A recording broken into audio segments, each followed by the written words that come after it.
So hello everyone and a very good evening to all of you. Welcome back once again to the daily PMI analysis from the Hindu. In this session guys, we are going to do the PMI analysis, that is the pre-mains interview analysis of all the important articles from today's Hindu newspaper. Alright, so let's begin with the session without any delay, and this is the way जिस तरीके से आपको Hindu newspaper cover करना चाहिए. First of all, after reading any particular article, you have to identify the potential of that article in your pre-mains and interview. And after determining the potential of that article, you should connect that particular article or that particular topic to the syllabus of your examination. And then you can expect a question in your pre-mains or interview from that particular article. Generally students क्या करते हैं कि वो expect करते हैं कि हिंदू पढ़ा and directly उस आर्टिकल में से एक्सपेक्ट करते हैं कि क्वेश्चन आ जाएगा, but this is not the way. ऐसा नहीं होता है. एंड देन उनकी कंप्लेंट रहती है कि यार इस आर्टिकल में से तो क्वेश्चन आया नहीं, हिंदू में से तो कोई क्वेश्चन आया नहीं. ऐसा नहीं है, क्वेश्चन आया है बट आप आइडेंटिफाई करने में फेल हो गए. This is the problem. Alright, तो इसी प्रॉब्लम को सॉल्व करने के लिए these PMI sessions are here for you. And इसमें हम क्या करेंगे, हर एक आर्टिकल को पढ़ने के बाद, समझने के बाद, we will do the PMI analysis of that particular article जो कि आपके एग्जामिनेशन में हेल्प करेगा. Alright, so let's move ahead to the very first article of today. The complexities of introducing African cheetahs to India, that is the very first article. And एक चीज और मैं बता दूं बिफोर मूविंग अहेड कि हिंदू के सारे आर्टिकल्स पढ़ने की जरूरत नहीं है. हिंदू का इनफैक्ट कोई भी न्यूज़पेपर अगर आप पढ़ रहे हो तो सारे आर्टिकल्स मत पढ़ो. Only those article should be red जो कि आपके एग्जामिनेशन पॉइंट ऑफ व्यू से काफी ज्यादा इंपॉर्टेंट है. ओके, अब हिंदू में कई आर्टिकल्स ऐसे भी होते हैं जो कि इलेक्शन से रिलेटेड है, कई आर्टिकल्स कुछ छोटे मोटे एक्सीडेंट हो गए उनसे रिलेटेड है, तो those articles are not important. तो you should not waste your कीमती time on those articles. All right, please do remember this. Now this article talks about complexities of introducing cheetahs in India. हमारे देश में जो चीताज को introduce किया जा रहा है उसके पीछे क्या कॉम्प्लेक्सिटीज हैं. And more than complexities, this article talks about the reasons for extinction. Extinction के क्या रीजन थे. Number 2, it talks about when was the extinction declared, and then it talks about the action plan of introducing cheetah in India. ठीक है, तो सारी चीजों की बात हम करेंगे आगे. ठीक है, अब देखो पूरा आर्टिकल मैं यहां से आपको एक एक वर्ड टू वर्ड नहीं पढ़ाने वाला. मैं बाकी हिंदू एनालिसिस की तरह नहीं करता कि वर्ड टू वर्ड आर्टिकल पढ़ा दिया एंड आगे बढ़ गए. यूज में that is not useful for you ना. I will only take those points from this particular article that is important for your exam. All right, तो चलते हैं क्या क्या बात करते हैं. सबसे पहला सवाल ये है कि what caused the extinction of चीताज in India and when did they disappear. तो जो एक्सटिंक्ट होने के, चीता के एक्सटिंक्ट होने के जो कॉजेज हैं उसमें तीन सबसे ज्यादा इंपॉर्टेंट कॉजेज हैं. Number 1 is the over hunting. Number 2 is the diminishing of habitats. जो उनके हैबिटाट्स हैं वो डिमिनिश होते गए जिसकी वजह से वो एक्सटिंक्ट हो गए. And number 3 is the non availability of prey. Prey की अवेलेबिलिटी नहीं थी तो चीतास खाते क्या. अगर खाने को नहीं मिलेगा तो of course they would die, है ना. So these are the three most important reasons of extinction of cheetah from India. And for the last time, the cheetah appeared in India in the year 1947, when the last three cheetahs were shot dead by this Raja Maharaja Pratap Singh Deo of Korea. Korea is currently in Chhattisgarh. तो इन महाराजा साहब ने 3 चीताओं को उड़ा दिया था hunting के दौरान. And this was the last time when cheetahs were seen in India. And after this, in the year 1952, the government of India declared cheetah as an extinct animal. Alright, so this is a brief story of extinction of cheetahs from India. What were the reasons and when did the cheetahs last appear in the country? Alright, now let's talk about the introduction plan. So you must have heard that the cheetahs will be introduced in the Kuno National Park. ठीक है, बहुत time से ये discussion चल रहा है that cheetahs will be introduced in the Kuno National Park. And in fact अब बहुत जल्दी ही इंट्रोड्यूस हो जाएगा. इस आर्टिकल में बताया गया है that bye May 2022, this years May, 3 to 5 cheetahs will be introduced in the Kuno National Park. So this reintroduction of cheetahs, ये कौन से प्लान के अंडर हो रहा है. So this is being introduced, the cheetahs are being introduced under the action plan for introduction of cheetah in India. ठीक है, ये एक्शन प्लान था. And why only Kuno National Park? Why not any other national park? So there are two reasons for that. Number one, the Kuno National Park will provide suitable habitat, and this national park will also provide the adequate prey. ठीक है, देखो जो हमारे तीन reasons थे of extinction, उसमें क्या क्या थे? Hunting, unavailability of prey and diminishing of habitat. उसमें से दो प्रॉब्लम्स को ये सॉल्व कर रहा है। और हंटिंग तो ऑफ कोर्स बैन है, ताकि हमारे देश में, अब पहले नहीं हुआ करती थी प्री इंडिपेंडेंस, बट अभी बैन है। ठीक है, so the Kuno National Park will provide suitable habitat and adequate prey, and that's why Kuno National Park has been selected for reintroduction of cheetahs in India. All right. Other than this, remember the there are four more sites which have been recommended for this relocation and the reintroduction. Number one is Nora Dehi Wildlife Sanctuary. Number two is Gandhi Sagar Wildlife Sanctuary. Number three is Shahagad Bunch, and number four is Mukund Tiger Reserve. Okay, so these are the four more sites, Mukundra Tiger Reserve, four more sites which have been selected for reintroduction of cheetahs in the country. All right. So that is all mentioned in this particular article. And अभी जो Kuno National Park से tigers आएंगे, चीता आएंगे, sorry, वो कहाँ से आएंगे? नामीबिया से आएंगे। ठीक है, तो generally the talks are there कि जो चीताज हैं, that cheetahs will be brought to India from southern Africa.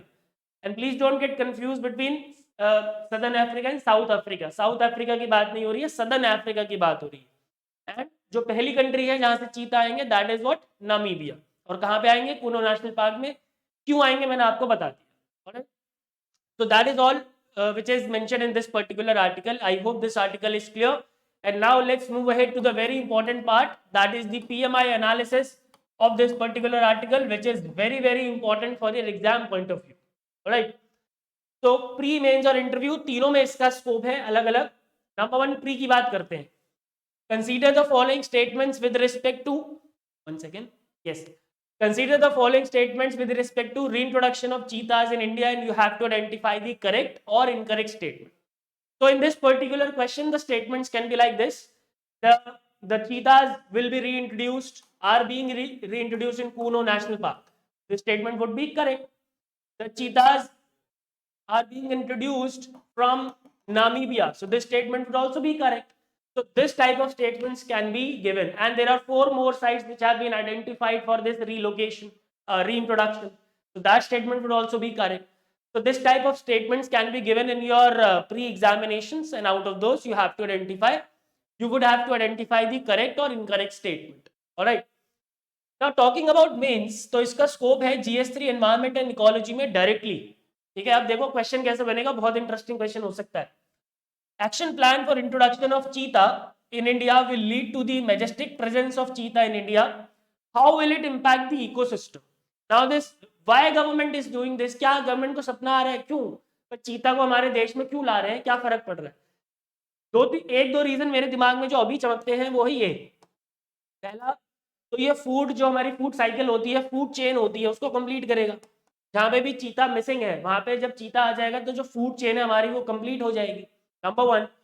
Number two, जो accumulation of population of cheetah prey है हमारे देश में, लेट्स से कि deer is one of the prey of cheetah, तो जिसकी जो उनकी जो पॉपुलेशन है वो बढ़ रही है, आउट ऑफ कंट्रोल हो रही है। ठीक है ना, तो वो कंट्रोल हो जाएगी। तो इस तरीके के तीन चार रीजन हम आइडेंटिफाई कर सकते हैं जो कि हमारे इकोसिस्टम को बेनिफिट करेंगे after the reintroduction of these cheetahs in the ecosystem. ठीक है, so this is how a mains question can be asked. Now interview की अगर मैं बात करूं, इंटरव्यू की अगर हम बात करें तो इंटरव्यू में देखो डायरेक्ट क्वेश्चन भी बन सकता है, लेकिन अगर आप कैंडिडेट मध्य प्रदेश से हैं या फिर किसी ऐसे जगह से हैं जहां पे जो हम बाकी चार हमने वाइल्ड लाइफ सेंचुरीज और एरियाज पढ़े थे जहां पे इंट्रोड्यूस किया जाएगा, अगर आप वहां से हैं तो इन दैट केस क्वेश्चन बनने के चांसेस बहुत ज्यादा है। ठीक है, तो where the government of India is introducing cheetah, what benefit will it accrue to the ecosystem? तो the points will be the similar, जैसा कि मेंस में आप लिख के आओगे वैसे ही आपको इंटरव्यू में बताना है, नथिंग अलग। ठीक है ना, so this is the PMI analysis of this particular article. I hope this is clear. Moving ahead to another article, very important article.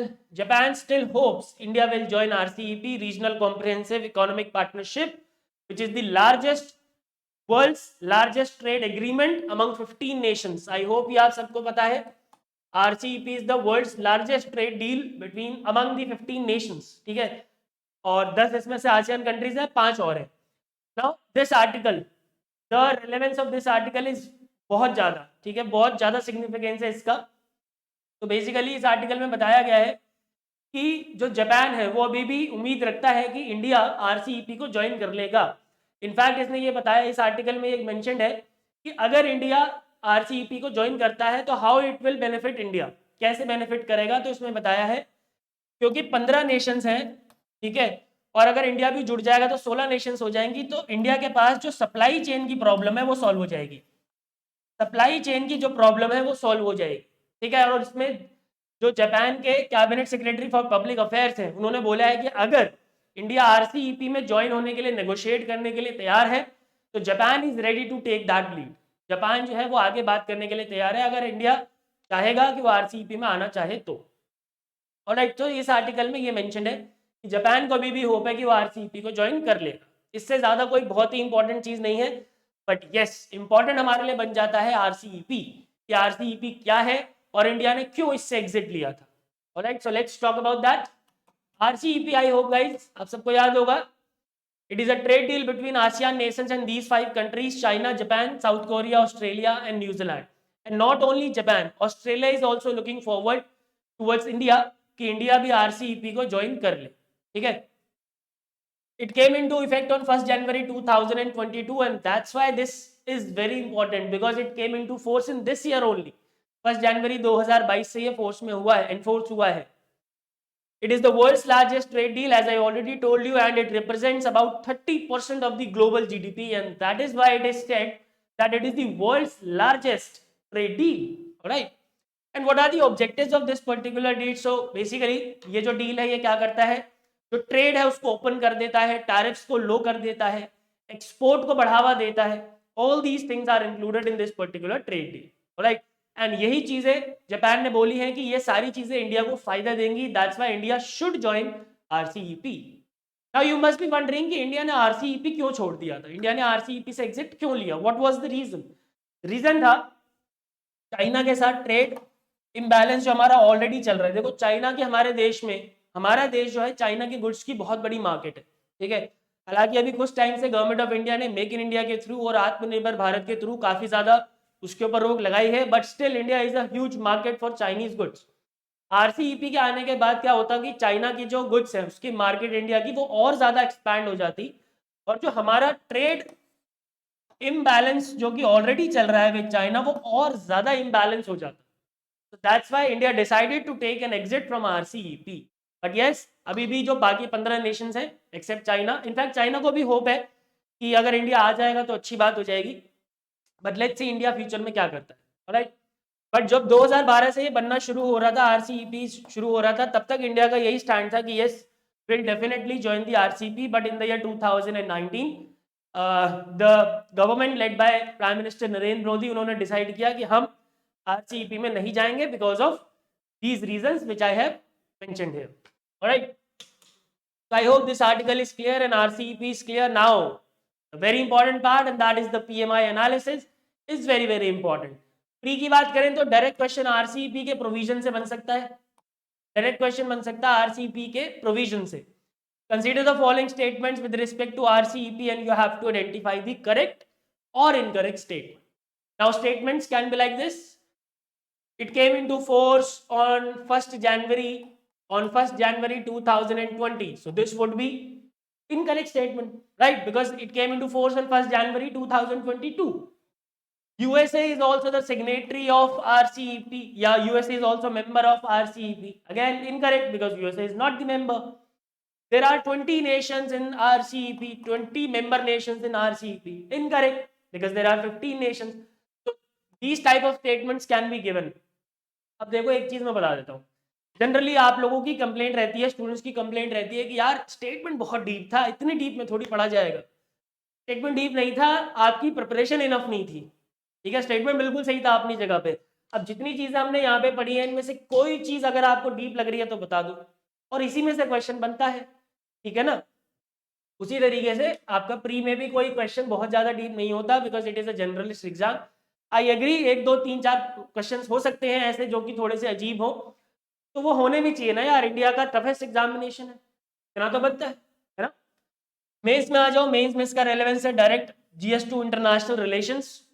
Direct question, what is RCEP, RCEP क्या है, and analyse the implications of India's exit from it. अगर India ने जो exit लेने का decision लिया है उसके क्या इंप्लीकेशंस है, ठीक है।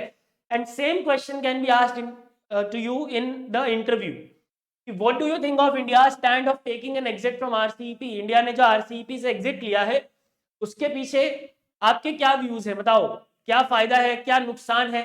तो आपको बेसिकली एक बैलेंस्ड आंसर इंटरव्यू में लिख के देना है और मेंस में लिख के आना, alright. So this is the PMI analysis. I hope this is clear. Let's move ahead to another article. Very important article. इसमें से I believe कि क्वेश्चन आना चाहिए, ठीक है, because it is talking about a technique which is BOMA technique. BOMA technique of Africa. ये एक BOMA technique की बात करता है जो कि अफ्रीका की टेक्निक है, तो आई बिलीव इसमें से क्वेश्चन आना चाहिए। And this is not being used for the first time in India, कुछ टाइम पहले ही इसको मध्य प्रदेश में यूज किया गया था। Now, what is this article? What this article talks about? Let me tell you that first. African technique used to translocate deer from Kiladio to that tiger reserve. I am forgetting the tiger reserve's name. Yes, Mukundra Tiger Reserve. तो news basically ये है, इसमें मैं बता देता हूँ in short, उसके आगे फिर उन्होंने बाकी सारी इधर उधर की बातें करी हुई है, that is not important. News ये है कि केलाडियो नेशनल पार्क से डियर को रीलोकेट करने के लिए, डियर्स को रीलोकेट करने के लिए to the Mukundra tiger reserve, they are using this technique which is known as boma technique, ठीक है, boma technique. Now you must be wondering कि भाई रिलोकेट क्यों कर रहे हो, क्यों कर रहे हो relocate, what is the need of relocating deers from Keoladeo national park to Mukundra tiger reserve. Need ये है कि मुकुंदरा टाइगर रिजर्व में 2 tigers are going to be introduce, वहां पे 2 टाइगर भेजे जाएंगे, ठीक है। तो जब ये 2 टाइगर भेजे जाएंगे, अब वहां पे जो ऑलरेडी पॉपुलेशन है प्रे की, ठीक है ना, वो कम पड़ जाएगी कि नहीं पड़ जाएगी, क्योंकि 2 टाइगर जा रहे हैं तो उनके लिए तो खाने की कमी पड़ जाएगी। तो उस पॉपुलेशन को बरकरार रखने के लिए they are relocating deers from Keoladeo national park to Mukundra tiger reserve using this technique which is known as what, boma technique, right. So this is what all mentioned in this article. Now तो ये वही चीजें हैं जो मैंने आपको already बता दी, बोमा technique क्या है और क्यों, बोमा टेक्निक के बारे में, बोमा टेक्निक का जो न्यूज आया है उसके बारे में यहाँ पे है। क्या बोमा टेक्निक होता क्या है, you must be wondering that also, boma technique क्या होता है। देखो बोमा टेक्निक होता है फनल शेप का एक फेंस होता है, there is a fence of funnel shape, ठीक है। Now what they do is कि वो एनिमल्स को अट्रैक्ट करते हैं to enter into this fence, ठीक है। कैसे अट्रैक्ट करेंगे, फूड के थ्रू या मेटिंग के थ्रू, किसी भी तरीके से अट्रैक्ट करते हैं। उसके बाद इस फेंस के अंदर इनको कुछ दिन रखा जाता है, जो वो अट्रैक्ट करने के लिए इन्होंने चीज यूज करी थी वो अवेलेबल होती है, तो वो वहीं बने रहते हैं, ठीक है। तो इस फेंस में कुछ टाइम रखने के बाद फिर यहाँ से इनको ट्रक्स में लोड कर दिया जाता है, and then the relocation part is done, ठीक है। This is what is known as boma technique, और ये अफ्रीका की टेक्निक है, याद रखना। कहाँ की टेक्निक है ये, अफ्रीका की। और आपने आई होप अगर आप नेशनल ज्योग्राफिक वगैरह देखते हो तो ये जरूर देखा होगा, और ये पहली बार यूज नहीं हो रहा है, इससे पहले नील गाय के रिलोकेशन के लिए मध्य प्रदेश में बोमा टेक्निक यूज हो चुकी है, right. So this is about this article. I hope this article is clear. Now let's do the PMI analysis. And जैसा कि मैं आपको unnecessary किसी भी article पे time नहीं waste कर रहा, this is how you should read the newspaper also. You have to identify which thing is important for you and which thing is not important for you. But the problem is you could only identify this after reading the article. तो उस article को पढ़ने में आपका सारा time waste हो जाएगा। तो आपका टाइम बचाने के लिए these sessions are being conducted. Alright, आपका टाइम बचना चाहिए, बिकॉज टाइम की सबसे ज्यादा कीमत है यूपीएससी में, you also know this. Syllabus का एक ओशन है जो कि कभी खत्म ही नहीं होता है ना। आपने अगर एस्पिरेंट देखी होगी या आप खुद भी एस्पिरेंट हैं यूपीएससी के, तो आपको समझ में आता होगा कि सिलेबस ऐसा है कि वो कभी खत्म ही नहीं हो सकता, ठीक है ना। तो हमें स्मार्ट स्टडी करनी है, और स्मार्ट स्टडीज के लिए ये सेशन आपके लिए काफी ज्यादा बेनिफिशियल है।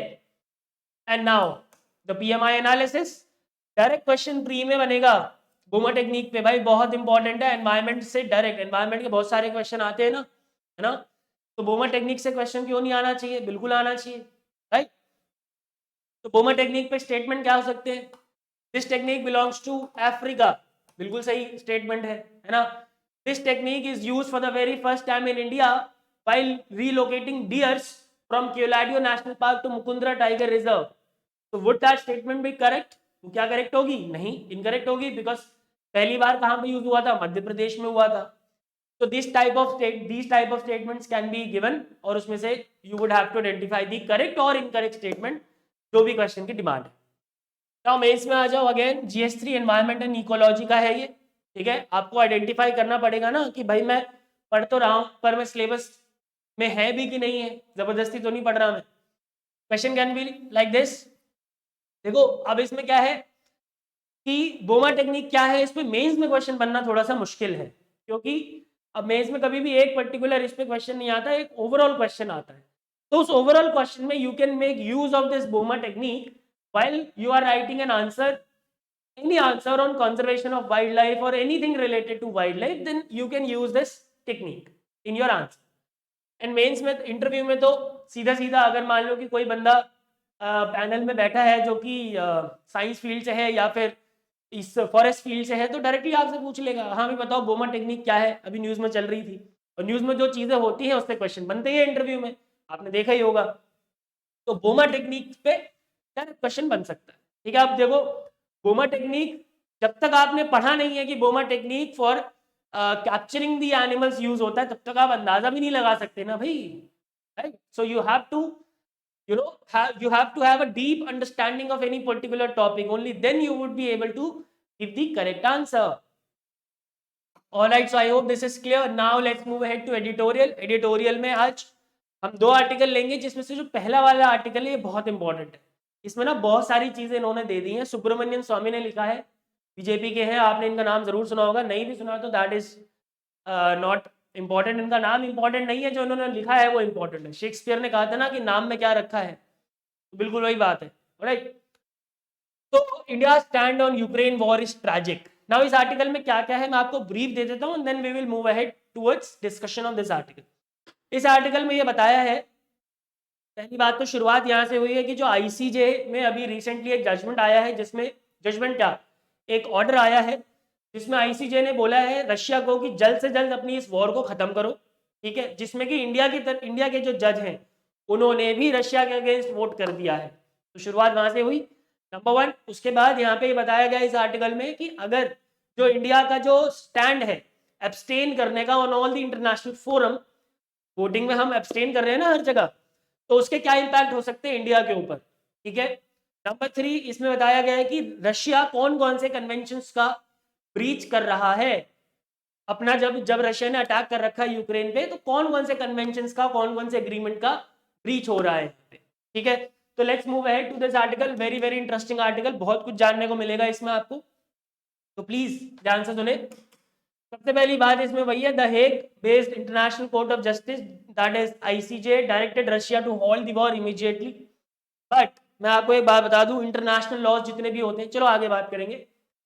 आईसीजे ने बोला है कि रशिया को कि भाई अपनी जो वॉर है जल्दी खत्म करो। 13-2 की एक वोटिंग हुई थी जिसमें 13-2 की मेजोरिटी से ये डायरेक्शन आया है, ठीक है। 13 लोगों ने बोला है कि yes Russia should stop this war immediately, 2 लोगों ने बोला है कि ठीक है, जो रशिया का जो स्टैंड है वो रहने देते हैं।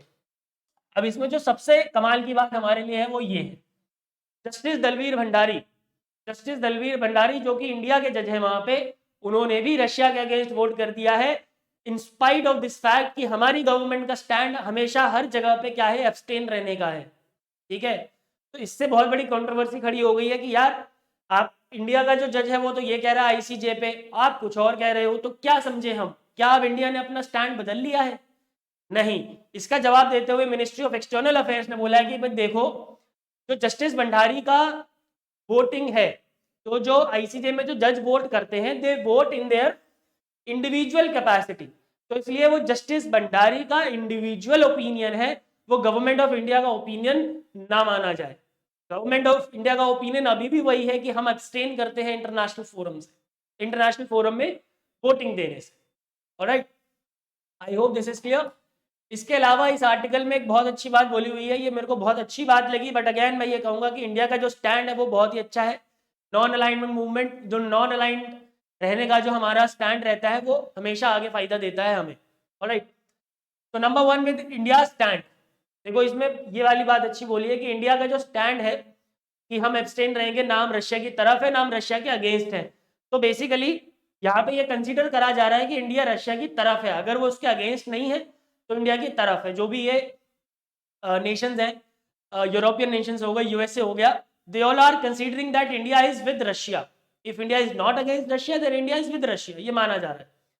So India has become vulnerable to a possible massive military adventure by China, and it is also under the risk of isolation by traditionally democratic nations and their help and their support. जो democratic, जो undemocratic Nations है, south north Korea हो गया, China हो गया, ठीक है, Venezuela हो गया, ये ऑलरेडी हमारी तरफ हॉस्टाइल सिचुएशन रख के बैठे हैं, हमारी तरफ ऑलरेडी हॉस्टाइल है, तो इनके साथ तो वैसे भी नहीं बात बन सकती। लेकिन अगर हम रशिया का साथ दे रहे हैं in either in direct way और इनडायरेक्ट वे, तो हम जो डेमोक्रेटिक नेशंस हैं लाइक यूएसए, फ्रांस, जर्मनी, इन सबको भी अपने अगेंस्ट कर रहे हैं, और ये हो सकता है कि all these countries can isolate India and stop all the help या all the support they are providing to the country. ये एक बहुत अच्छी बात बोली गई है, बट आई बिलीव कि ऐसा नहीं होगा, बिकॉज ताली दोनों हाथ से बचती है। अगर तुमने हमारा सपोर्ट खत्म किया तो हमारी तरफ से भी खत्म हो जाएगा, and India has a very strong position in the current geopolitics situation. ठीक है, मूविंग अहेड। अब इसमें बताया गया है कि रशिया ने कैसे न्यू दिल्ली डिक्लेरेशन का ब्रीच किया है। ये क्या है? जो 13th ब्रिक्स समिट हुई थी रिसेंटली न्यू दिल्ली, उसमें डिक्लेरेशन साइन हुआ था, जिसमें ब्रिक्स नेशन ने ये बोला था कि हम एक रेजोल्यूशन पास किया था, जिस रेजोल्यूशन में 3 इंपॉर्टेंट बातें थी। उन तीनों बातों का ब्रीच यहाँ पे हो गया है। न्यू दिल्ली डिक्लेरेशन के अंडर ये 3 रेजोल्यूशन है। Number 1, the BRICS nations were opposed to the unilateral use of force against any state. एक तरफ से एक तरफ से फोर्स का यूज नहीं होगा। ब्रीच है रशिया यूक्रेन वॉर में। Wanted all dispute resolve by peaceful means, तो पीसफुल मींस तो बहुत दूर की बात है, यहाँ तो बमबारी, यहाँ तो सिविलियंस को मारा जा रहा है वहां पे। And number 3, categorically ruled out the use of force against the territorial integrity और political independence of any state. तो आपको अंदाजा लगाना चाहिए कि आज यूक्रेन की इंटेग्रिटी और पॉलिटिकल इंडिपेंडेंस के साथ कैसा खिलवाड़ हो रहा है रशिया के थ्रू, और कुछ ही टाइम पहले उन्होंने ये डिक्लेरेशन साइन किया है। ऑलराइट, आगे बढ़ते हैं। बुडापेस्ट मोमेरेंडम का भी यहाँ पे ब्रीच हो रहा है, वेरी वेरी इंपॉर्टेंट। इससे एग्जाम में क्वेश्चन बनना चाहिए आपके पेपर में, और इसलिए मैंने इसको थोड़ा सा डिटेल में लिखा है। तो बात करते हैं बुडापेस्ट मोमेरेंडम 1994 का, ये आखिर है क्या। तो remember it was signed in the year 1994, ठीक है, in Budapest Hungary at organization for security and cooperation in Europe. Organization for security and cooperation in Europe में इसको साइन किया गया था 1994 में। व्हाट वाज द ऑब्जेक्टिव, क्यों साइन किया गया था? The signatories agreed to provide security assurances to 3 countries. Number 1 is Belarus, number 2 is Kazakhstan, and number 3 is Ukraine. 3 countries को सिक्योरिटी अश्योरेंस दिया जाएगा in return to their accession to treaty on the non proliferation of nuclear weapons. मतलब मैं आपको सादे शब्दों में समझा देता हूं कि ये जो 3 कंट्रीज हैं, बेलारूस, कजाकिस्तान और यूक्रेन, इनसे बोला गया कि आप नॉन न्यूक्लियर स्टेट्स बन जाओ और उसके बदले में आपकी टेरिटोरियल इंटेग्रिटी और सोवरेनिटी की रक्षा की जाएगी। और कमाल की बात यह है कि यूएसए, यूके, रशिया ने भी ये एग्री किया था। तो रशिया ने अगर एग्री किया है तो क्या आज वो यूक्रेन की सोवरेनिटी और टेरिटोरियल इंटेग्रिटी को बचा पा रहा है, प्रोटेक्ट कर पा रहा है? बिल्कुल भी नहीं कर पा रहा। और in fact this is the not only breach, इससे पहले भी 2 बार ब्रीच हो चुका है। 2013 में when USA put sanctions on Belarus, at that time also there was a breach of this particular memorandum. Annexation of Crimea by Russia in 2014 and the recent Russian invasion on Ukraine in 2022. तो basically अब मैं and में आपसे ये बोलना चाहूंगा कि ये जितने भी इंटरनेशनल कन्वेंशन, ट्रीटी, समिट्स और ये जितने भी इंटरनेशनल लॉज हैं, ये बिल्कुल बेकार के हैं। जब तक कि लॉज का बेसिकली लॉज के सैंक्शन नहीं होते हैं तब तक वो लॉ बेकार होता है, उसका कोई मतलब नहीं होता। और इसलिए बोला जाता है इंटरनेशनल लॉ इसलिए बोला जाता है that international law is not a true law. International law एक ट्रू लॉ नहीं है, इसलिए ऐसा बोला जाता है, ठीक है ना। तो आप देख सकते हो इंटरनेशनल ऑर्गेनाइजेशन जितनी भी है, यूनाइटेड नेशन हो गया, यूएनएससी, ये सब फेल हो गए। कोई नहीं रोक पा रहा रशिया यूक्रेन की वॉर को। ये जितने भी कन्वेंशन पे, एग्रीमेंट्स पे इन्होंने साइन कर रखा है, सारे एग्रीमेंट्स फेल हो गए, किसी का कोई वो नहीं है, right. So this article guys was very important, याद रखना। पीएमआई एनालिसिस भी इसका बहुत ज्यादा इंपॉर्टेंट है। तो प्री की बात करें तो बुडापेस्ट मेमोरेंडम से direct question can be asked. You would have to identify the correct और incorrect statement from the statements given based on Budapest Memorandum, and the statements can be like this. It was signed in the year 1995. Incorrect statement हो जाएगा because it was signed in the year 1994. It was signed to stop Belarus, Kazakhstan and Ukraine from becoming the non-nuclear states, becoming the nuclear states. सही हो जाएगा ये statement. It was also signed by USA, UK and Russia. ये भी बिल्कुल सही हो जाएगा. So these type of statements could be given in your actual examinations, and out of those you would have to identify the correct or incorrect statement. All right. Now mains में इसका GS to international relation में बहुत ज्यादा importance है। Question can be like this, तो बहुत अच्छा question बन सकता है। देखो इस क्वेश्चन की इंटेंसिटी समझो, देखो कितना अच्छा क्वेश्चन है ये।